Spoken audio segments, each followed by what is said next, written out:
আসসালামু আলাইকুম গাইজ, শুরু করতেছি পরম করুণাময় এবং অত্যন্ত দয়ালু আল্লাহ তাআলার নামে। আজকে বাংলাদেশের যে এডুকেশন সিস্টেম আছে, এডুকেশন সিস্টেম বলেন, চাকরির যে সিস্টেমটা বলেন, তো এই সম্পর্কে কিছু বলবো। তো আমার জ্ঞান খুবই সীমিত জ্ঞানের মধ্যে আমি যা জানি, পলিটেকনিক সম্পর্কে একটু মোটামুটি জানি, কারণ আমি এই সেক্টরে লেখাপড়া করি, পরবর্তীতে জব হোল্ডারও আমি এই কারিগরি সেক্টরের। সো দ্যাট আমি এই সেক্টর সম্পর্কে যা জানি সে সম্পর্কে একটা বলি আর কি কথা। তো পলিটেকনিক ক্রাফট ইন্সট্রাক্টর বলতে মূলত আজকে টপিক হচ্ছে ক্রাফট ইন্সট্রাক্টর এবং তাদেরকে দশম গ্রেড জুনিয়র ইন্সট্রাক্টরে তাদেরকে নিয়োগে কী বলে প্রমোশন দেয়া।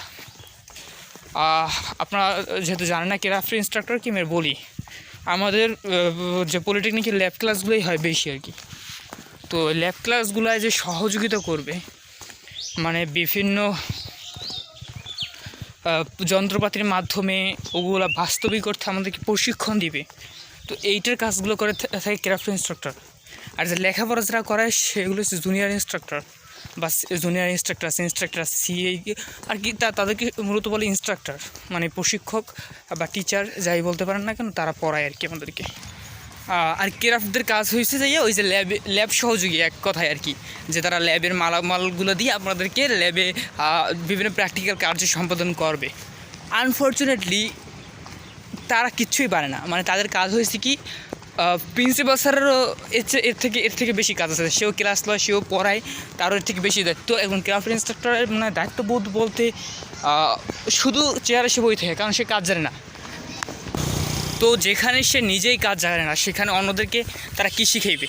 তো এইখানে আবার একটা কথা হয়েছে যে তারা যে ক্রাফট ইন্সট্রাক্টর হিসাবে যে নন টেকনিক্যাল মানে জেনারেলদের যারা অনার্স পড়ুয়া ভাইদের মামা বলি আমরা, তাদেরকে স্যার বলি না, টিচার বলি না, কারণ তারা সম্মানের অনুপযুক্ত বলে আমরা মনে করি। ক্রাফট ইন্সট্রাক্টর মানে ল্যাব সহকারী, তাদেরকে কিসের জন্য স্যার বলবো আমরা। তো ওই যে জেনারেল পড়ুয়া ভাইয়েরা তাদেরকে 2-3 বছর আগে 2500 নিয়োগ দিচ্ছে মাত্র 8 দিন 10 দিনের ব্যবধানের মধ্যে। একটা তারা হয়েছে জেনারেল পড়ুয়া, তারা আমাদেরকে কী পড়াইবে বলেন? তারা নিজেরাই তো এখন তারা যা করে যাইছে ভালো কথা। এখন তাদের এখন কথা হয়েছে, তাদেরকে এখন তারা ঢুকছে 16তম গ্রেডে, ঢুকছিল 15তম গ্রেডে, তো তারা প্রমোশন পাইয়ে এখন আসছে 13তম গ্রেডে। ঠিক আছে, যা হাই স্কুল বা প্রাইমারি স্কুল মানে 15তম গ্রেড, হাই স্কুল যেটা ওইখানে শিক্ষক নিবন্ধন হয় 13তম গ্রেডের। তো মোটামুটি ভালো অবস্থানে কিন্তু আছে। তারপর এখন এদের লাগবে কি, জুনিয়র ইন্সট্রাক্টর লাগবে, এটা 10ম গ্রেড ডিপ্লোমা হোল্ডারদের জন্য। তো তিনি এইখানে 10ম গ্রেড তারা কীভাবে চায় আমার বুঝে আসে না। এবং চাইছে ফাইনালি গতকালকে তার কোর্টে মামলা করছিল, তো রায় দিছে গতকালকে। বলা হয়েছে যাইয়া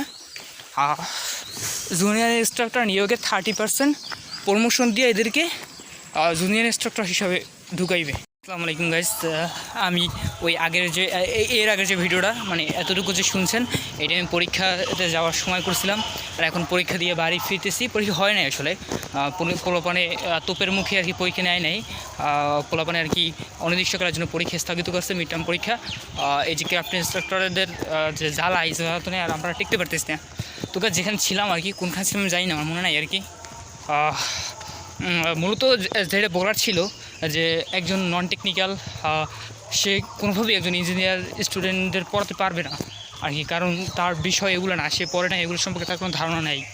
তো তাদের কি 30% কোটা দেওয়া প্রমোশন দেওয়া, এগুলো বলদামি ছাড়া কিছুই না। মানে নন টেকনিক্যাল যার কোনো ধারণা নাই এই সেক্টর সম্পর্কে, ক্রাফট ইন্সট্রাক্টর তাদেরকে 10ম গ্রেড দেয়া, এগুলো আসলে কোথাও হয় কিনা পৃথিবীর অন্য কোনো জায়গায় জানি না, কিন্তু বাংলাদেশে এগুলো আর কি হয় দেখা যায়। এবং এর জন্যই ডেলি আমাদেরকে আন্দোলন করতে হয়। তো গাইস মানে এইটা নিয়ে আর কি ঝামেলার মধ্যেই আছি, কারণ আমরা সেই 2020 সাল থেকে 21 সাল থেকে এই ঝামেলা পোহাইতে আছি। কারণ তারা একটা সিস্টেম করছে, এই ক্রাফট ইন্সট্রাক্টর যারা তাদেরকে অনার্স পড়ুয়া যারা তাদেরকে নিয়োগ দেওয়া শুরু করছে, সেই থেকে এই ঝামেলা। বুঝি না যে সিস্টেমের আসলে কারা বসে আছে, তারা কি চায়। এই সেক্টরটা হয়তো মানে মানুষ চায় যে কারিগরি সেক্টরটা আগেই যাও, আর এরা চায় হয়তো কারিগরি সেক্টর দ্বারা কীভাবে পিছন মারা যায় আর কি। So it to say guys, মানে মানুষের যদি চিন্তাই থাকতো যে ভালো কিছু করবে, আপনাকে যে টিচার পড়াবে ওই টিচারের যদি জ্ঞান না থাকে, ওই টিচার যদি আপনাকে না পড়াইতে পারে, তাহলে আপনি ভালো কিছু করবেন কেমনে?